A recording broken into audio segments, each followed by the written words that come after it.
नमस्कार, मैं हूं अजय चोपड़ा और मेरे YouTube चैनल पर आप सबका बहुत बहुत स्वागत है। आज हम कलकत्ता जाएंगे और वहां की जो फेमस बीटरूट चॉप यानी कि बीटरूट कटलेट है वो बनाएंगे। अरे भैया, बहुत टेस्टी लगता है। शाम के टाइम पे अगर ये मिल जाए या फिर इवन टिफ़िन के नाश्ते में मिल जाए, बहुत टेस्टी है। आप इसका मिक्सचर बना के रख लो और सुबह सुबह ब्रेड क्रम करके इसे बढ़िया से बनाया जा सकता है। खैर, चाहे आप टिफ़िन में खाएं, चाहे शाम के नाश्ते में, चाहे दाल चावल के साथ, ये डिश बहुत निराली है। चलिए शुरू करते हैं। और कलकत्ता में अगर आप निकल जाएंगे तो शाम के टाइम 4-5 बजे खूब सारे लोग यहाँ गाजर और ये बीटरूट घिस रहे होते हैं। क्यों? क्योंकि शाम को 6 बजे चॉप बिकनी है भाई। तो सबसे पहले गाजर को ग्रेट करना है। अब ये गाजर ग्रेट होगा, साथ में बीटरूट भी ग्रेट होगा।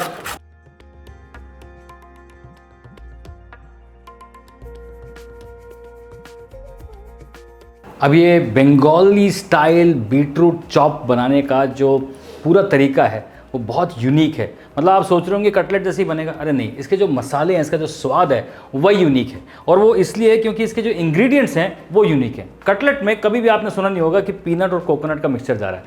जी हाँ, तो एक कढ़ाई में थोड़ा सा तेल गरम करेंगे और सबसे पहले चॉप किया हुआ ड्राई कोकोनट और साथ में मूंगफली, इन दोनों को बढ़िया से सौटे करेंगे।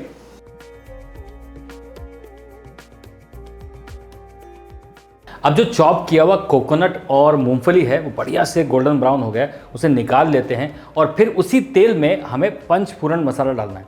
पंचफोरन मसाला बंगाली कुकिंग की शान है। इसमें होता है सौंफ, जीरा, मस्टर्ड सीड, मेथी और कलौंजी। अब ये पांचों मसाले जब फूटते हैं तो बहुत अच्छा फ्लेवर आता है। अब इस पंचफोरन मसाले के बाद हम इसमें डालेंगे थोड़ी सी चॉप की हुई हरी मिर्च और फिर डालेंगे सिर्फ अदरक की पेस्ट। अब इस मिर्च को और अदरक की पेस्ट को 2 मिनट तक हमें भूनना है। अब 2 मिनट मीडियम आंच में इसे भून चुके हैं। अब इसके अंदर डालेंगे ग्रेट किया हुआ गाजर और साथ में बीटरूट। इसके अंदर डालेंगे थोड़ा सा नमक।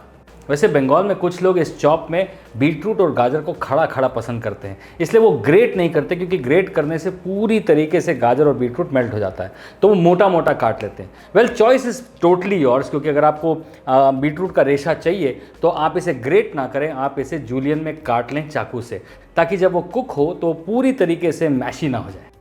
अब इसे हल्की आंच पे करीबन 7 से 8 मिनट तक पकाते रहना है। चाहे तो इसे ढक के पका सकते हैं, पर जो गाजर और बीटरूट है वो पूरी तरीके से विल्ट हो जाना चाहिए। ये जो फ्राई किया हुआ पीनट और कोकोनट था ये भी इसमें डाल देंगे।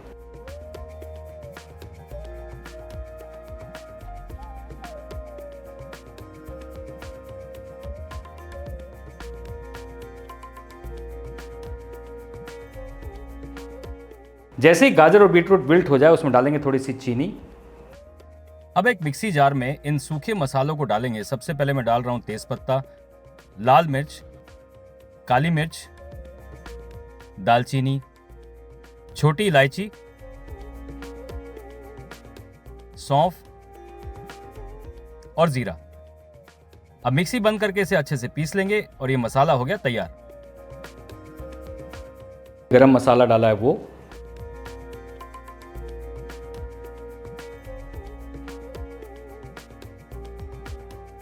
अब इसी कढ़ाई में गैस बंद करके उबले हुए आलू, जितना बीटरूट है उतना ही आलू जाएगा।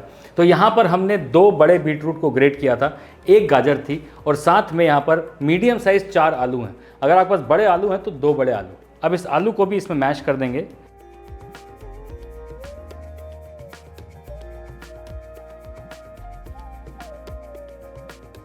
थोड़ा सा चॉप किया हुआ धनिया,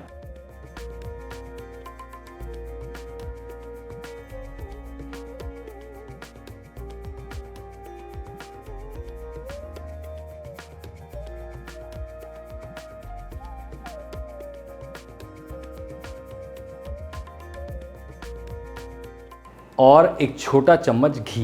बंगाली खाने में जो फिनिशिंग है वो उसमें हमेशा हल्की सी चीनी, हल्का सा झोरना घी ये ज़रूर से डालते हैं। खैर, आपके पास झोरना घी यानी कि जो उनका कलकत्ता वाला झोरना घी है वो नहीं है तो नॉर्मल घी भी डाल सकते हैं।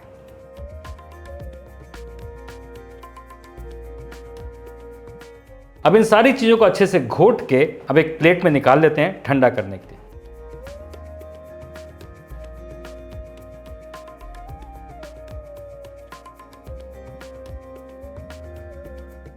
अब मिक्सचर केक जो भी आप चाहें शेप बना सकते हैं, लेकिन कलकत्ता जाएंगे तो चॉप का मतलब एक राउंड क्रोकेट जैसा शेप होता है। आपको अगर वैसा बनाना तो वैसा बनाइए, गोल टिक्की बनानी है गोल टिक्की बनाइए, चॉइस इज़ योर्स। चलिए मिक्सचर बिल्कुल ठंडा हो चुका है, अब इसकी गोलियां बनाते हैं, क्रोकेट शेप देते हैं और फिर आगे का प्रोसीजर करते हैं।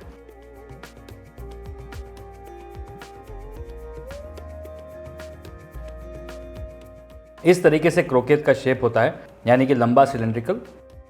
अब इसे बनाकर एक मैदे और पानी के मिक्सचर में इसे डुबाना है और फिर फ्रेश ब्रेड क्रम्स में इसे रोल करना है। 2 बार इसे हम क्रश करेंगे, यानी कि एक बार ब्रेड क्रम्ब लगाने के बाद वापस से इसे इस मैदे के बैटर में डिप करेंगे और फिर ब्रेड क्रम्ब में लगा देंगे। अब 2 बार रोल करना इसलिए ज़रूरी है ताकि इसकी अच्छी सी क्रस्ट बन जाए और बाहर क्रिस्पी हो जाए, मज़ेदार हो जाए और जो बीटरूट का मसाला है वो बाहर ना आए। बेस्ट रिजल्ट्स के लिए वैसे चॉप को अगर आप थोड़ी देर फ्रीज़र में रख दें तो थोड़ा टाइट हो जाता है और फ्राई अच्छे से होता है। अब गर्मा गर्म तेल में इसे फ्राई करना है। बीटरूट का मिक्सचर बिल्कुल कुक्ड है, सिर्फ बाहर का जो ब्रेड क्रम्ब और स्लरी है उसे कुक करना है। वो बहुत जल्दी कुक हो जाती है, लेकिन तेल का टेम्परेचर बहुत ज़्यादा नहीं होना चाहिए, नहीं तो बहुत जल्दी ब्राउन हो जाएगा और क्रिस्प नहीं होगा। इसलिए मीडियम हॉट ऑयल में इसे 3 से 4 मिनट तक फ्राई करना है।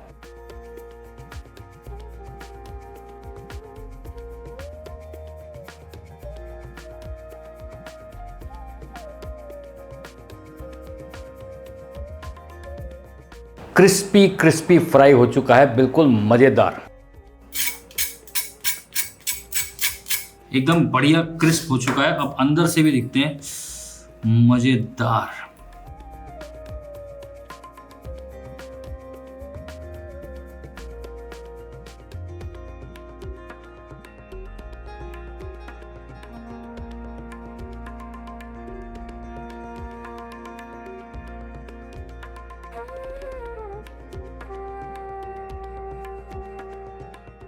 अब साथ में गर्मा गर्म चाय हो, बीटरूट चॉप हो या वेजिटेबल चॉप हो, ओए हो मज़ा आ जाएगा। तो बारिशों में भैया आपके लिए हम तरह तरह के बारिश वाले पकवान लेके आ रहे हैं। आप इन्हें बनाइए, चाय बनाइए और साथ में सब्सक्राइब जरूर कर लेना, क्योंकि भैया 1 मिलियन बस पहुंचने ही वाला है। आप सबकी बहुत मदद की ज़रूरत है। सी यू सून।